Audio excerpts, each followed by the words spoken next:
Thank you lord Jesus. ಸರ್ವಶಕ್ತನಾದ ದೇವಾದಿ ದೇವ ನಿನಗೆ ಸ್ತೋತ್ರವಾಗಲಿ, ನಿಮಗೆ ಮಹಿಮೆ ಉಂಟಾಗಲಿ ದೇವ. ಹೌದು ಕರ್ತನೆ, ವಿಶೇಷವಾಗಿ ಕರ್ತನೆ ಒಂದು ಶುಕ್ರವಾರ ದಿವಸ ನಿನ್ನನ್ನು ಪ್ರಾರ್ಥಿಸುವಂತೆ, ನಿನ್ನನ್ನು ಕೊಂಡಾಡುವಂತೆ ಎಸಪ್ಪ ನಿನ್ನ ವಾಕ್ಯ ಧ್ಯಾನ ಮಾಡುವಾಗ ನೀನೇ ನಮ್ಮ ಜೊತೆಗಾರನಾಗಿದ್ದು ಈ ಒಂದು ಆನ್ಲೈನ್ ಮುಖಾಂತರವಾಗಿ ನಿನ್ನ ಸುವಾರ್ತೆಯನ್ನು ಸಾರುವಾಗ ನಿನ್ನ ಆಶೀರ್ವಾದ ನಮ್ಮ ಜೊತೆಗಿರಲಿ ಕರ್ತನೆ. ಕೇಳುವಂಥ ಎಲ್ಲ ಆತ್ಮಗಳು ಕರ್ತನೆ ರಕ್ಷಿಸಲ್ಪಡಲಿ ಯೇಸು ನಾಮದಲ್ಲಿ. ಪ್ರಭಾ, ವಾಕ್ಯಗಳನ್ನು ಕೇಳುವಾಗ ನಾವೆಲ್ಲರೂ ವಾಕ್ಯದಂತೆ ನಡೆಯುವಂತೆ ನಮ್ಮನ್ನು ಆಶೀರ್ವಾದ ಮಾಡಿ ನಡೆಸಬೇಕೆಂದು ಯೇಸುವಿನ ನಾಮದಲ್ಲಿ ಪ್ರಾರ್ಥಿಸಿ ಬೇಡಿಕೊಳ್ಳುತ್ತೇನೆ ನನ್ನ ಪರಲೋಕದ ಪ್ರೀತಿಯುಳ್ಳ ತಂದೆಯ ದೇವರೇ. Amen, amen. Thank you Jesus.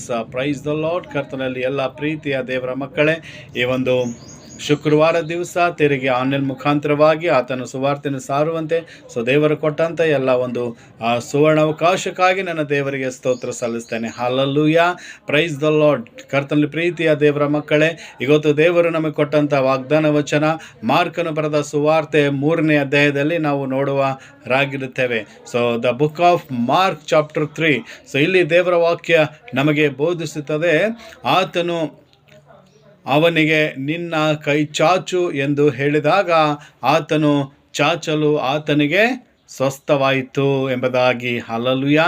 ಕರ್ತನಲ್ಲಿ ಪ್ರೀತಿಯ ದೇವರ ಮಕ್ಕಳೇ, ಇಲ್ಲಿ ಯೇಸು ಕ್ರಿಸ್ತನು ಒಬ್ಬ ಕೈ ಬತ್ತಿದ ಹೋಗಿರುವಂಥ ವ್ಯಕ್ತಿಗೆ ಹೇಳ್ತಾ ಇದ್ದಾರೆ, ಸ್ವಸ್ಥ ಮಾಡೋಕ್ಕೆ ಇರುವಾಗ ಆತನಿಗೆ ಹೇಳ್ತಾ ಇದ್ದಾರೆ ನಿನ್ನ ಕೈ ಚಾಚು ಎಂಬುದಾಗಿ. ಆತನು ಕೈ ಚಾಚಿದಾಗ ಆತನಿಗೇನಾಯಿತು, ಆ ಕೈ ವಾಸಿಯಾಗಿದೆ ಎಂಬುದನ್ನು ನಾವು ನೋಡ್ತೇವೆ. ಇಲ್ಲಿ ಕರ್ತನಲ್ಲಿ ಪ್ರೀತಿಯ ದೇವರ ಮಕ್ಕಳೇ, ಒಂದು ದಿವಸ ಯೇಸು ಸ್ವಾಮಿ ಏನು ಮಾಡ್ತಾರೆ, ಒಂದು ಸಭಾ ಮಂದಿರಕ್ಕೆ ಹೋಗ್ತಾರೆ. ಅಲ್ಲಿ ಏನು ಮಾಡ್ತಾರೆ, ಆತನ ಉಪದೇಶ ಮಾಡುವಾಗ ಆ ಒಂದು ಆಲಯದಲ್ಲಿ ದೇವರು ಯೇಸು ಕ್ರಿಸ್ತನ ಹೋಗಿದ್ದಾಗ ಅಲ್ಲಿ ಅನೇಕ ದಿನಗಳಿಂದ ಕೈ ಬತ್ತಿ ಹೋಗಿರುವ ವ್ಯಕ್ತಿ ಏನು ಮಾಡ್ತಾ ಇರ್ತೀನೋ ಅಲ್ಲಿಗೆ ಬಂದಿದ್ದನ್ನು ನಾವು ನೋಡ್ತೇವೆ ವಾಕ್ಯದಲ್ಲಿ. ಆ ಮನುಷ್ಯನಿಗೇನಾಗಿತ್ತು, ಒಂದು ಕೈ ಚೆನ್ನಾಗಿತ್ತು, ಇನ್ನೊಂದು ಕೈ ಏನಾಗಿತ್ತು, ಅದು ಬತ್ತಿ ಹೋಗಿತ್ತು. ಆಗ ಯೇಸು ಕ್ರಿಸ್ತನ ಆತನಿಗೆ ಹೇಳ್ತಾ ಇದ್ದಾರೆ, ನೀನೇನು ಮಾಡು, ಎದ್ದು ನಡುವೆ ಬಾ ಎಂಬುದಾಗಿ ದೇವ್ರು ಹೇಳ್ತಾರೆ ಆತನಿಗೆ. ಯೇಸು ಕ್ರಿಸ್ತನ ಹೇಳ್ತಾನೆ ಆ ವ್ಯಕ್ತಿಗೆ, ನೀನೇನು ಮಾಡು, ಎದ್ದು ನಡುವೆ ಬಾ, ನೀನು ಎದ್ದು ಮಧ್ಯದಲ್ಲಿ ಬಾ ಎಂಬುದಾಗಿ ಹೇಳಿದಾಗ ಆ ವ್ಯಕ್ತಿ ಏನು ಮಾಡ್ತಾನೆ, ಆತನು ಇದ್ದಂಥ ಸ್ಥಳವನ್ನು ಬಿಟ್ಟು ನಡುವೆ ಬರ್ತಾನೆ, ದೇವರ ಎದುರುಗಡೆ ಬರ್ತಾನೆ. ಆಗ ಯೇಸು ಕ್ರಿಸ್ತನ ಆತನಿಗೆ ಹೇಳ್ತಾ ಇದ್ದಾರೆ ನಿನ್ನ ಕೈ ಚಾಚು ಎಂಬುದಾಗಿ. ಆತನ ಆ ಕೈ ಏನಾಗಿತ್ತು, ಬತ್ತಿ ಹೋಗಿರುವಂಥದ್ದಾಗಿತ್ತು, ಅದು ಒಂದು ಕೆಲಸ ಮಾಡದಿರುವಂಥ ಕೈ ಆಗಿತ್ತು. ಆಗ ಯೇಸು ಕ್ರಿಸ್ತನ ಆ ಥರ ಹೇಳಿದಾಗ ಆತನೇನು ಮಾಡಿದನು, ಆ ಯೇಸು ಕ್ರಿಸ್ತನ ಕಡೆ ಆತನ ಕೈ ಚಾಚಿದನು. ಆಗ ಆ ಕೈ ಏನಾಗಿತ್ತು, ವಾಸಿಯಾಗಿತ್ತು ಎಂಬುದಾಗಿ ನಾವು ನೋಡ್ತೇವೆ. ಹಲ್ಲೆಲೂಯಾ. ಹೌದು ಕರ್ತನಲ್ಲಿ ಪ್ರೀತಿಯ ದೇವರ ಮಕ್ಕಳೇ, ಇವತ್ತು ಆ ಒಂದು ವ್ಯಕ್ತಿ ಇವತ್ತು ಅನೇಕ ದಿವಸ ಆತನೇನು ಮಾಡಿದನು, ಆಲಯಕ್ಕೆ ಬರ್ತಾನೆ ಇದ್ದನು. ಅಲ್ಲಿ ಆತನೇನು ಮಾಡ್ತಾ ಇದ್ದನು, ಎಷ್ಟೋ ದಿವಸ ಆಲಯಕ್ಕೆ ಬಂದರೂ ಕೂಡ ಆತನಿಗೆ ಅಲ್ಲಿ ವಾಸಿಯಾಗಿಲ್ಲ ರೀ. ಯಾಕಂದರೆ ಆತನು ದೇವರ ಪ್ರಸನ್ನತೆಯ ಮಧ್ಯದಲ್ಲಿ ಆತನು ನಿಂತಿರಲಿಲ್ಲ. ಏನೋ ಪ್ರಾರ್ಥನೆ ಬರ್ತಾ ಇದ್ದನು, ಆಲಯಕ್ಕೆ ಬರ್ತಾ ಇದ್ದನು, ಹೋಗ್ತಾ ಇದ್ದನು, ಆದರೆ ಅವನಿಗೆ ಬಿಡುಗಡೆ ಆಗಿಲ್ಲ. ಯಾವಾಗಾಯ್ತು ಯೇಸು ಕ್ರಿಸ್ತನಿಗೆ ಹೇಳಿದರು ನೀನು ಮಧ್ಯದಲ್ಲಿ ನಡುವೆ ಬಂದು ನಿಂತ್ಕೊ ಅಂತ ಹೇಳಿದಾಗ, ಆಗ ನೀನು ಕೈ ಚಾಚು ಅಂದಿದಾಗ ಅವನಿಗೆ ಸ್ವಸ್ಥತೆ ಆಯಿತು, ಅವನಿಗೆ ವಾಸಿಯಾಗಿದೆ ಎಂಬುದಾಗಿ ನಾವು ನೋಡ್ತೇವೆ. ಇವತ್ತು ನಾವು ಕೂಡ ಕರ್ತನಲ್ಲಿ ಪ್ರೀತಿಯ ದೇವರ ಮಕ್ಕಳೇ, ನಮ್ಮ ನಾವು ಜೀವನದಲ್ಲಿ ಏನಾಗಿದೆ, ನಮ್ಮ ಆತ್ಮಗಳು ನಮ್ಮ ಶರೀರದಲ್ಲಿರುವಂಥ ಅನೇಕ ಏನಾಗಿದೆ, ಬತ್ತಿ ಹೋಗಿರುವಂಥದ್ದಾಗಿದೆ ನಮ್ಮ ಜೀವನ. ಇವತ್ತು ಅನೇಕ ಜನರು ಆಲಯಕ್ಕೆ ಹೋಗ್ತಾರೆ, ಸಭಾ ಮಂದಿರದಲ್ಲಿ ಹೋಗಿ ಕೂತಿರ್ತಾರೆ, ಪ್ರಾರ್ಥನೆ ಮಾಡ್ಕೋತಾರೆ, ವಾಕ್ಯ ಕೇಳ್ತಾರೆ, ಆದರೆ ಅವರ ರೋಗ ಇದ್ದಂಗೆ ಇರುತ್ತೆ. ಯಾಕಂದರೆ ಅವರು ಯಾರ ಪ್ರಸನ್ನತೆಯಲ್ಲಿ ಬರೋದಿಲ್ಲ, ದೇವರ ಪ್ರಸನ್ನತೆಯಲ್ಲಿ, ಆ ದೇವರ ಮಧ್ಯದಲ್ಲಿ ಬರೋದಿಲ್ಲ. ಇವತ್ತು ಎಲ್ಲೋ ಕೂತ್ಕೋತಾರೆ, ಎಲ್ಲೋ ಏನೋ ವಾಕ್ಯ ಕೇಳ್ತಾರೆ, ಹಾಗೆ ಹೋಗಿಬಿಡ್ತಾರೆ. ಅವರು ಆ ಪರಿಸ್ಥಿತಿ ಬದಲಾಗೋದಿಲ್ಲ. ಇವತ್ತು ನಮ್ಮ ಪರಿಸ್ಥಿತಿಗಳು ಬದಲಾಗಬೇಕಂದ್ರೆ ನಾವೇನು ಮಾಡಬೇಕು, ನಾವು ದೇವರ ಕಡೆಗೆ ಕೈ ಚಾಚಬೇಕು. ಹಲ್ಲೆಲೂಯಾ. ಯಾವಾಗಾಯಿತು ಆ ವ್ಯಕ್ತಿ ಅನೇಕ ದಿನಗಳಿಂದ ನೋಡ್ತೇವೆ, ಅನೇಕ ವರ್ಷಗಳಿಂದ ಆತನು ಬಂದಿರ್ಬೋದು, ಆದರೆ ಆತನು ಏನು ನಂಬಿಕೆಯಿಂದ ದೇವರ ಕಡೆಗೆ ಕೈ ಚಾಚಿಲ್ಲ. ಯಾವಾಗಾಯಿತು ದೇವರು ಹೇಳಿದರು ಯೇಸು ಕ್ರಿಸ್ತ ನಿನ್ನ ಕೈ ಚಾಚು ಎಂಬುದಾಗಿ ಹೇಳಿದಾಗ ಆ ವ್ಯಕ್ತಿ ಏನು ಮಾಡಿದನು, ದೇವರ ಕಡೆಗೆ ಕೈ ಚಾಚಿದಾಗ ಆತನಿಗೆ ವಾಸಿ ಆಯಿತು. ಇವತ್ತು ನಮ್ಮ ಜೀವನದಲ್ಲೂ ಕೂಡ ನಾವು ಯಾರಿಗೆ ಕೈ ಚಾಚಬೇಕ್ರಿ, ನಮ್ಮ ಕೈ ಯಾರ ಕಡೆ ಚಾಚಬೇಕು, ದೇವರ ಕಡೆಗೆ ಚಾಚಬೇಕು. ಇವತ್ತು ನಮ್ಮ ಕೈ ಆಗಲಿ, ಇವತ್ತು ನಮ್ಮ ಬಲಹೀನತೆಗಳು, ನಮ್ಮ ರೋಗಗಳು, ನಮ್ಮ ಕಣ್ಣೀರು ಕಷ್ಟಗಳು ನೀಗಬೇಕಂದ್ರೆ ನಾವು ಯಾರ ಕಡೆ ಕೈ ಚಾಚಬೇಕು? ದೇವರ ಯೇಸು ಕ್ರಿಸ್ತನ ಕಡೆ ನಾವು ಕೈ ಚಾಚಬೇಕು. ಯಾವಾಗಾಯ್ತು ನಾವು ಕೈ ಚಾಚ್ತೇವೆ, ನಮಗೇನಾಗುತ್ತೆ? ಅಲ್ಲಿ ಬಿಡುಗಡೆಗಳಾಗುತ್ತವೆ, ಅಲ್ಲಿ ನಮಗೆ ಸ್ವಸ್ಥತೆಗಳಾಗುತ್ತೆ ಎಂಬುದಾಗಿ ನಾವು ನೋಡ್ತೇವೆ. ಯಾಕೆಂದರೆ ನಮ್ಮ ದೇವರು ಏನಾಗಿದ್ದಾರೆ, ನಾವು ಕೈ ಚಾಚಿ ಬೇಡಿದಾಗ ಆತನು ನಮಗೆ ಆಶೀರ್ವಾದ ಮಾಡುವ ದೇವರು, ಆತನು ನಮಗೆ ಸ್ವಸ್ಥತೆ ಕೊಡುವ ದೇವರಾಗಿದ್ದಾರೆ. ಆ ವ್ಯಕ್ತಿ ಕೂಡ ದೇವರು ಅನೇಕ ದಿನಗಳಿಂದ ಆ ವ್ಯಕ್ತಿ ವಾಸಿ ಆಗದೇ ಇರುವಾಗ ದೇವರಾತನಿಗೆ ಕರೆದಿದ್ದರು. ಇವತ್ತು ನೀನು ಕೂಡ ದೇವರ ಆ ಸ್ವಸ್ಥತೆ ಬೇಕು, ನಿನಗೆ ಕೂಡ ವಾಸಿ ಬೇಕು ಅಂದರೆ ನೀನು ಆಲಯದಲ್ಲಿ ಬಂದು ನೀನು ದೇವರ ಪ್ರಸನ್ನತೆಯಲ್ಲಿ ಆ ದೇವರ ಮಧ್ಯದಲ್ಲಿ ಬಂದು ನೀನು ನಿಂತ್ಕೊಳ್ಬೇಕು. ಹಲ್ಲೆಲೂಯಾ. ಆತನು ಎಲ್ಲಿ ತನಕ ಆತನು ಇದ್ದಂಥ ಸ್ಥಳ ಬಿಟ್ಟು ಹೋಗಿಲ್ಲ, ಆತನಿಗೆ ವಾಸಿಯಾಗಿಲ್ಲ. ಆತನು ನೀನು ಎದ್ದು ಬಾ ಎಂಬುದಾಗಿ ದೇವರು ಹೇಳಿದರು. ಯಾವಾಗಾಯ್ತು ಯೇಸು ಕ್ರಿಸ್ತನ ಮಾತನ್ನು ಕೇಳಿ ಆತನು ಎದ್ದು ಎಲ್ಲಿ ಬಂದಿದ್ದನು? ಮಧ್ಯದಲ್ಲಿ ಬಂದಿದ್ದಾನೆ ಎಂಬುದಾಗಿ ನೋಡ್ತೇವೆ. ಇವತ್ತು ನಾನು ನೀನು ಕೂಡ ಕರ್ತನ ಪ್ರೀತಿಯ ದೇವರ ಮಕ್ಕಳೇ, ನಾವು ಎದ್ದು ಬರಲಿಲ್ಲ ಅಂದರೆ ನಮಗೆ ವಾಸಿ ಆಗೋದು. ಇವತ್ತು ನಾವು ಇರುವಂಥ ಸ್ಥಳದಲ್ಲಿ ನಾವು ಇದ್ಕೊಂಡ್ರೆ ನಾವೇನಾಗುತ್ತೆ? ನಮ್ಮ ಪರಿಸ್ಥಿತಿಗಳು ಬದಲಾಗುವುದಿಲ್ಲ, ನಮಗೆ ಆರೋಗ್ಯ ಬರುವುದಿಲ್ಲ, ನಮ್ಮ ಕಷ್ಟಗಳು ತೀರುವುದಿಲ್ಲ. ಇವತ್ತು ನಮ್ಮ ಕಣ್ಣೀರು ಕಷ್ಟಗಳು, ರೋಗಗಳು, ನಮ್ಮ ಪಾಪಗಳಿಂದ ನಮ್ಮ ಬಿಡುಗಡೆ ಬೇಕಾಗಿದೆ ಅಂದರೆ ನಾವೇನು ಮಾಡಬೇಕು? ನಾವು ಇರುವಂಥ ಸ್ಥಳದಿಂದ, ಆ ಪಾಪದ ಸ್ಥಳದಿಂದ ನಾವೇನು ಮಾಡಬೇಕು? ಎದ್ದು ಹೋಗಬೇಕು. ಹಲ್ಲೆಲೂಯಾ.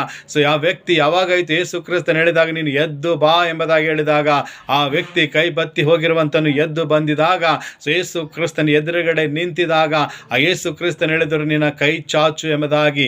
ಯಾವಾಗಾಯಿತು ಆತನು ಕೈ ಚಾಚಿದಾಗ ಅವನಿಗೆ ಗುಣವಾಯಿತು. ಇದಕ್ಕಿಂತ ಮುಂಚೆ ಆತ ಅನೇಕ ಸಲ ಪ್ರಯತ್ನ ಮಾಡಿರಬಹುದು, ಆತನ ಕೈ ಚಾಚೋಣ, ನನ್ನ ಕೈ ವಾಸಿ ಆಗ್ಬೇಕಂತ ಹೇಳಿ ಆತನ ಪ್ರಯತ್ನ ಮಾಡಿರ್ಬೋದು. ಆದರೆ ಆತನಿಗೆ ಅಲ್ಲಿ ವಿಫಲತೆ ಆಗಿತ್ತು.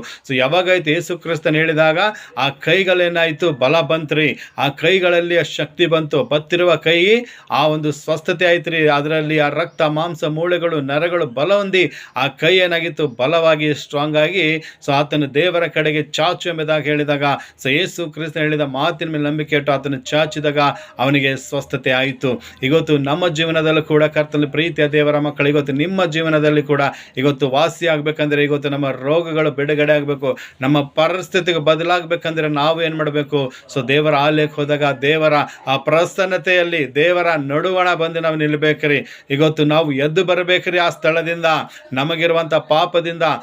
ನಾವೇನು ಮಾಡಬೇಕು? ಎದ್ದು ಎಲ್ಲಿಗೆ ಬರಬೇಕು? ಯೇಸು ಕ್ರಿಸ್ತನಲ್ಲಿಗೆ ಬರಬೇಕು. ಎದ್ದು ಯೇಸು ಕ್ರಿಸ್ತನಲ್ಲಿ ನಾವು ಪಾಪವನ್ನು ಬಿಟ್ಟು ಆ ಪಾಪದ ಸ್ಥಳವನ್ನು, ಆ ಪಾಪದ ಜಗವನ್ನು, ಆ ಪಾಪ ಮಾಡುವಂಥ ಮನಸ್ಸನ್ನು ನಮ್ಮಿಂದ ತೆಗೆದುಹಾಕಿ, ಪಾಪ ಮಾಡುವಂಥ ಒಂದು ಮನಸ್ಸು, ಅಂಥ ಆಲೋಚನೆಗಳು ನಮ್ಮಿಂದ ತೆಗೆದುಹಾಕಬೇಕು. ಅದರಿಂದ ನಾವೇನು ಮಾಡಬೇಕು? ಎದ್ದು ಬರಬೇಕು. ಅದನ್ನೆಲ್ಲ ಬಿಟ್ಟು ಆ ಸ್ಥಳವನ್ನು ನಾವು ಬಿಟ್ಟು ಎದ್ದು ಎಲ್ಲಿಗೆ ಬರಬೇಕು? ದೇವರ ಬಳಿಗೆ ಬರಬೇಕು. ಯೇಸು ಕ್ರಿಸ್ತನಿಗೆ ಬಳಿಗೆ ಬಂದಿದಾಗ ನಮ್ಮ ಕೈಗಳನ್ನು ನಾವು ಚಾಚಿದಾಗ ದೇವರು ನಮಗೆ ಆಶೀರ್ವಾದ ಮಾಡ್ತಾರೆ. ದೇವರ ವಾಕ್ಯ ಹೇಳುತ್ತೇನೆ, ದೇವರ ಬಳಿಗೆ ಬನ್ನಿರಿ, ಆಗ ದೇವರು ನಿಮ್ಮ ಬಳಿಗೆ ಬರ್ತಾರೆ ಅಂತ ಹೇಳಿದ್ದಾರೆ. ನಾವು ದೇವರ ಬಳಿಗೆ ಬರಬೇಕು. ಆಲ್ರೆಡಿ ಯೇಸು ಕ್ರಿಸ್ತನು ಆತನು ಆ ಶಿಶುವಾಗಿ ಲೋಕಕ್ಕೆ ಬಂದಿದ್ದಾನೆ. ಆತನು ನಮ್ಮ ಪಾಪಗಳಿಗೋಸ್ಕರ ಶಿಲ್ಬೆ ಮೇಲೆ ಸತ್ತು ಹೂಣಲ್ಪಟ್ಟು 3ನೇ ದಿನದಲ್ಲಿ ಎದ್ದು ಆತನು ಜೀವಿತವಾಗಿ ಎದ್ದು ಪರಲೋಕಕ್ಕೆ ಹೋಗಿದ್ದಾರೆ. ಕರ್ತನಲ್ಲಿ ಪ್ರೀತಿಯ ದೇವರ ಮಕ್ಕಳೇ, ಆತನು ತಿರುಗಿ ಆತನು 2ನೇ ಸಲ ಬರುವಂತನಾಗಿದ್ದಾನೆ. ಆ ದೇವರು ನಾವು ಹೋಗಬೇಕಾಗಿದೆ. ನಮ್ಮ ಜೀವನ ಬದಲಾಗಬೇಕಂದ್ರೆ ನಾವು ಎದ್ದು ಹೋಗಬೇಕು. ಯಾವ ರೀತಿ ಕೈ ಬತ್ತಿ ಹೋಗಿರುವಂಥ ವ್ಯಕ್ತಿ ಯೇಸು ಕ್ರಿಸ್ತನು ಹೇಳಿದಾಗ ಎದ್ದು ಬಾ ಎಂಬುದಾಗಿ ಹೇಳಿದಾಗ ಆತನು ಎದ್ದು ಹೋದನು. ಅವಾಗ ಅವನಿಗೆ ಸ್ವಸ್ಥತೆ ಇತ್ತು. ಎಲ್ಲಿ ನಾನು ಎದ್ದು ಹೋಗಿಲ್ಲ, ಆ ಸ್ಥಳದಲ್ಲಿ ಆತನು ಇರುವಂಥ ಪರಿಸ್ಥಿತಿಯಲ್ಲಿ, ಆತನು ಕೂತಿರುವ ಸ್ಥಳದಲ್ಲೇ ಕುಂತಿದಾಗ ಅವನಿಗೆ ಸ್ವಸ್ಥತೆ ಆಗಲಿಲ್ಲ, ಅವನಿಗೆ ಬಿಡುಗಡೆ ಆಗಿಲ್ಲ. ಯಾವಾಗಾಯಿತು? ಆವತ್ತನು ಯೇಸು ಕ್ರಿಸ್ತನು ಹೇಳಿದಾಕ್ಷಣ ನೀನಿರುವಂಥ ಸ್ಥಳವನ್ನು ಬಿಟ್ಟು ಎದ್ದು ಬಾ ಅಂತ ಹೇಳಿದಾಗ ಆತನು ಎದ್ದು ಯೇಸು ಕ್ರಿಸ್ತನ ಹೋದಾಗ ಯೇಸು ಕ್ರಿಸ್ತನು ಹೇಳಿದ ಮಾತಿಗೆ ಆತನು ಮಾಡಿದಂತೆ, ಆ ಯೇಸು ಕ್ರಿಸ್ತನು ಹೇಳಿದಂತೆ ಆತನು ಮಾಡಿದಾಗ, ನಿನ್ನ ಕೈ ಚಾಚು ಎಂದಿದಾಗ ಆತನು ಕೈ ಚಾಚಿದಾಗ ಆತನಿಗೆ ವಾಸಿ ಆಯಿತು. ಕರ್ತನ ಪ್ರೀತಿಯ ದೇವರ ಮಗನೇ, ದೇವರ ಮಗಳೇ, ನೀನು ಕೂಡ ನಿನ್ನ ಜೀವನದಲ್ಲಿ ಅನೇಕ ನೀನು ಪಾಪದಲ್ಲಿರುವಾಗ ನಿನ್ನ ಜೀವನವನ್ನು ಬದಲಾಗಬೇಕಂದ್ರೆ, ನೀನು ದೇವರ ಆಶೀರ್ವಾದ ಪಡೆದುಕೊಳ್ಬೇಕಂದ್ರೆ ನೀನು ದೇವರ ಬಳಿಗೆ ಬರಬೇಕು. ನೀನು ನಿನ್ನ ಇರುವಂಥ ಸ್ಥಳದಿಂದ, ನಿನ್ನ ಪಾಪ ಎಂಬ ಆ ಸ್ಥಳದಿಂದ, ಆ ಕೆಟ್ಟ ಯೋಚನೆ, ಆಲೋಚನೆಗಳಿಂದ, ದ್ರೋಹ, ಮೋಸ, ಒಂದು ಕೆಟ್ಟತನ, ವ್ಯಭಿಚಾರ, ಒಂದು ಆ ಸುಳ್ಳಾಡುವ, ಮೋಸ ಮಾಡುವಂಥ ಆ ಪಾಪದ ಸ್ಥಳದಿಂದ ನೀನು ಎದ್ದು ಬರಬೇಕು. ಹಲ್ಲೆಲೂಯಾ.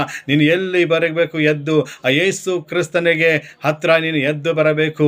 ಆತನಲ್ಲಿ ನೀನು ಎದ್ದು ಆ ಸ್ಥಳದಿಂದ ಎದ್ದು ಬಿಟ್ಟು ನೀನು ದೇವರಲ್ಲಿ ಬಂದು ದೇವರ ವಾಕ್ಯ ಓದಿದಾಗ, ದೇವರಿಗೆ ನೀನು ಪ್ರಾರ್ಥನೆ ಮಾಡಿದಾಗ, ಆ ದೇವರಿಗೆ ನೀನು ಕೈ ಚಾಚಿ ನೀನು ಪ್ರಾರ್ಥಿಸಿದಾಗ, ನೀನು ದೇವರ ಕಡೆಗೆ ಚಾಚಿ ನೀನು ಬೇಡಿಕೊಂಡಿದಾಗ ದೇವರು ನೀನು ಖಂಡಿತ ಆಶೀರ್ವಾದ ಮಾಡ್ತಾರೆ. ಯಾಕಂದರೆ ನಮ್ಮ ದೇವರು ಒಳ್ಳೆ ದೇವರಾಗಿದ್ದಾರೆ. ನಮಗೋಸ್ಕರ ಈ ಲೋಕಕ್ಕೆ ಬಂದಂಥ ದೇವರು ಆತನಾಗಿದ್ದಾನೆ. ಇವತ್ತು ನಾವು ನಮ್ಮ ಜೀವನದಲ್ಲಿ ಯೇಸು ಕ್ರಿಸ್ತನಿಗೆ ಕಡೆ ನಾವು ಚಾಚಿದಾಗ ನಮ್ಮ ಕೈ ಆಶೀರ್ವಾದ ಮಾಡುತ್ತೆ. ಇವತ್ತು ಮನುಷ್ಯರ ಕಡೆ ನಮ್ಮ ಕೈ ಚಾಚಿದರೆ ನಮಗೆ ಒಳ್ಳೆಯದಾಗೋದಿಲ್ಲ, ನಮ್ಗೆ ಆಶೀರ್ವಾದ ಬರುವುದಿಲ್ಲ, ನಮ್ಮ ಪಾಪಗಳು ಕ್ಷಮಾಪಣೆ ಆಗೋದಿಲ್ಲ. ಇವತ್ತು ನಮ್ಮ ಪಾಪಗಳಿಂದ, ಶಾಪಗಳಿಂದ, ಇವತ್ತು ನಮ್ಮ ಬಡತನ ದರಿದ್ರದಿಂದ ಇವತ್ತು ನಾವು ಬಿಡುಗಡೆ ಆಗಬೇಕಂದ್ರೆ ನಾವು ಯಾರ ಕಡೆ ಕೈ ಚಾಚಬೇಕು? ನಮ್ಮ ರಕ್ಷಕನಾದ ಯೇಸು ಕ್ರಿಸ್ತನ ಕಡೆಗೆ, ಸರ್ವಶಕ್ತನಾದ ಸೃಷ್ಟಿಕರ್ತನಾಗಿರುವಂಥ ಯೇಸು ಕ್ರಿಸ್ತನ ಕಡೆ ನಾವು ನಮ್ಮ ಕೈಗಳನ್ನು ಚಾಚಬೇಕು. ಆ ವ್ಯಕ್ತಿಯ ಕೈ ಇವತ್ತು ಬತ್ತಿರುವಂಥ ಕೈ ಶುದ್ಧವಾಯಿತು. ಅದೇ ರೀತಿ ಇವತ್ತು ನಮ್ಮ ಆ ಜೀವನ ಬತ್ತಿ ಹೋಗಿರುವಾಗ ನಮ್ಮ ಮತ್ತು ಶರೀರವಿರುವಂಥ ಅಂಗಗಳಾಗಲಿ ಅಥವಾ ನಮ್ಮ ಮನಸ್ಸುಗಳು ಬತ್ತಿ ಹೋಗಿರುವಾಗ ನಾವೇನು ಮಾಡಬೇಕು? ದೇವರ ಕಡೆಗೆ ಬರಬೇಕು. ದೇವರ ಪರಿಶುದ್ಧ ಸ್ಥಳಕ್ಕೆ ನಾವು ಬರಬೇಕು. ನಾವು ದೇವರ ಒಂದು ಸ್ಥಳದಲ್ಲಿ, ಆಲಯದಲ್ಲಿ, ಆತನ ಪ್ರಸನ್ನತೆಯಲ್ಲಿ ನಾವು ಬಂದು ನಿಂತ್ಕೊಂಡಿದಾಗ ಇವತ್ತು ಏನಾಗುತ್ತೆ? ನಮ್ಮ ಜೀವನದಲ್ಲಿ ಇವತ್ತು ಸ್ವಸ್ಥತೆಗಳು ಬರುತ್ತವೆ, ಆಶೀರ್ವಾದಗಳು ಬರುತ್ತೆ. ಕರ್ತನಲ್ಲಿ ಪ್ರೀತಿಯ ದೇವರ ಮಕ್ಕಳೇ, ಮೋಶೆ ವಿಷಯದಲ್ಲಿ ಕೂಡ ನಾವು ನೋಡ್ತೇವೆ. ಮೋಶೆಯು ಕೂಡ ಆತನಲ್ಲಿ ದೇವರನ್ನು ಆತನ ಮುಖಾಂತರ ಅದ್ಭುತ ಮಾಡ್ತಾರೆ. ಆತನ ಕೈಯಲ್ಲಿರುವಂಥ ಕೋಲನ್ನು ಏನು ಮಾಡ್ತಾರೆ? ದೇವರು ನಿನ್ನ ಕೈಯಲ್ಲಿ ಇದು ಏನಿದೆ ಅಂತ ಹೇಳಿದ್ರೆ ಇದು ಕೋಲಿದೆ ಎಂಬುದಾಗಿ ಹೇಳಿದಾಗ ಆ ಕೋಲು ಏನು ಮಾಡಿ ನೀನು ಕೆಳಗೆ ಬೀಸಾಡಂತಾರೆ. ಮೋಶೆ ಏನು ಮಾಡ್ತಾನೆ? ಆ ಕೋಲು ಬೀಸಾಡ್ತಾನೆ. ಬೀಸಾಡಿದಾಗ ಏನಾಯ್ತದ? ಅದು ಹಾವಾಯ್ತು ರೀ, ಅದು ಸರ್ಪವಾಯಿತು. ಆಗ ಯೇಸು ಸ್ವಾಮಿ ತಂದೆ ದೇವರು, ಯೆಹೋವ ದೇವರು ಹೇಳ್ತಾರೆ ಮೋಶೆಗೆ, ನಿನ್ನ ಕೈ ಚಾಚಿ ಅದರ ಬಾಲವನ್ನು ಹಿಡಿ ಅಂತಾರೆ. ಹಲ್ಲೆಲೂಯಾ. ಮತ್ತು ತಿರುಗಿ ಆ ಕೋಲು ಏನಾಗಿತ್ತು? ಕೆಳಗೆ ಬಿದ್ದಿದಾಗ ಹಾವಾಯಿತು. ಆಗ ದೇವರು ಹೇಳ್ತಾ ಇದ್ದಾರೆ, ನಿನ್ನ ಕೈಯನ್ನು ಚಾಚಿ ಅದರ ಬಾಲವನ್ನು ಹಿಡಿ ಅಂತ ಹೇಳಿದರು. ಆಗ ಆತನ ಏನು ಮಾಡ್ತಾ ಇದ್ದಾನೆ? ದೇವರು ಹೇಳಿದಂತೆ ಮೋಶೆ ತನ್ನ ಕೈಯನ್ನು ಚಾಚಿ ಆ ಹಾವಿನ ಸರ್ಪದ ಬಾಲವನ್ನು ಹಿಡಿತಾನೆ. ಹಿಡಿದಾಕ್ಷಣ ಅದು ಏನಾಯ್ತು ರೀ? ಹಲ್ಲೆಲೂಯಾ, ತಿರುಗಿ ಕೋಲಾಯಿತು ಎಂಬುದಾಗಿ ನಾವು ನೋಡ್ತೇವೆ ದೇವರ ವಾಕ್ಯದಲ್ಲಿ. ಹಲ್ಲೆಲೂಯಾ. ಯಾವಾಗಾಯಿತು ಆತನ ಬಾಲ ಹಿಡಿದಿದನೋ ಆ ಬಾಲ ಏನಾಯಿತು? ಮೇಲಕ್ಕೆ ಬಂತು. ಆ ಸರ್ಪದ ತಲೆ ಏನಾಗಿತ್ತು? ಆ ಕೆಳಗೆ ಬಂತು. ಅಂದರೆ ಮೋಶೆಯ ಪಾದದ ಆ ಕೆಳಗೆ ಆ ಸರ್ಪನ ತಲೆ ಬಂದಿತ್ತು ಎಂಬುದಾಗಿ ನೋಡ್ತೇವೆ. ಹಲ್ಲೆಲೂಯಾ. ಅಂದರೆ ಆ ದೇವರು ಏನು ಮಾಡ್ತಾರೆ? ಬಾಲವಾಗಿ ಕೈಯಲ್ಲಿ ಹಿಡಿಸಿ ಆ ಸರ್ಪಕ್ಕೆ ಮೋಶೆಯ ಒಂದು ಕೆಳಗೆ ನೆಲಕ್ಕೆ ಆತನ ಪಾದದೆಲ್ಲೆಡೆ ಹಾಕ್ತಾರೆ. ಅದೇ ರೀತಿ ಕರ್ತನಲ್ಲಿ ಪ್ರೀತಿಯ ದೇವರ ಮಕ್ಕಳಿಗೆ ಗೊತ್ತು ನೋಡಿ, ಒಂದು ವೇಳೆ ಆತನು ಕೈ ಚಾಚದೆ ಹಾವಿಗೆ ಆತನು ಹಿಡಿತಿರಲಿಲ್ಲ ಅಂದರೆ ಅದ್ರ ತಲೆ ಭಾಗ ಕೆಳಗೆ ಆಗ್ತಾ ಇರಲಿಲ್ಲ. ಅದು ಸೋಲ್ತಾ ಇರಲಿಲ್ಲ ನೋಡಿ. ಆ ಸರ್ಪಕ್ಕೆ ದೇವರು ಹೇಳಿದಂತೆ ಅದ್ರ ಬಾಲವನ್ನು ನೀನು ಕೈ ಚಾಚಿ ಹಿಡಿ ಅಂತ ಹೇಳಿದಾಗ ಆತನು ಮೋಶೆ ದೇವರು ಹೇಳಿದಂತೆ ಆತನ ಕೈ ಚಾಚಿ ಆ ಹಾವಿನ ಸರ್ಪದ ಬಾಲ ಹಿಡಿದಾಗ ಅದು ಹಿಡಿದು ಎತ್ತಿದಾಗ ಬಾಲ ಮೇಲಕ್ಕಾಗುತ್ತೆ. ಆಗ ಬಾಲ ಮೇಲಕ್ಕಾದರೆ ತಲೆಯಲ್ಲಿರುತ್ತೆ, ಪಾದದಡೆ ಇರುತ್ತೆ. ಹಲ್ಲೆಲೂಯಾ. ಹೌದು, ಕರ್ತನಲ್ಲಿ ಪ್ರೀತಿಯ ದೇವ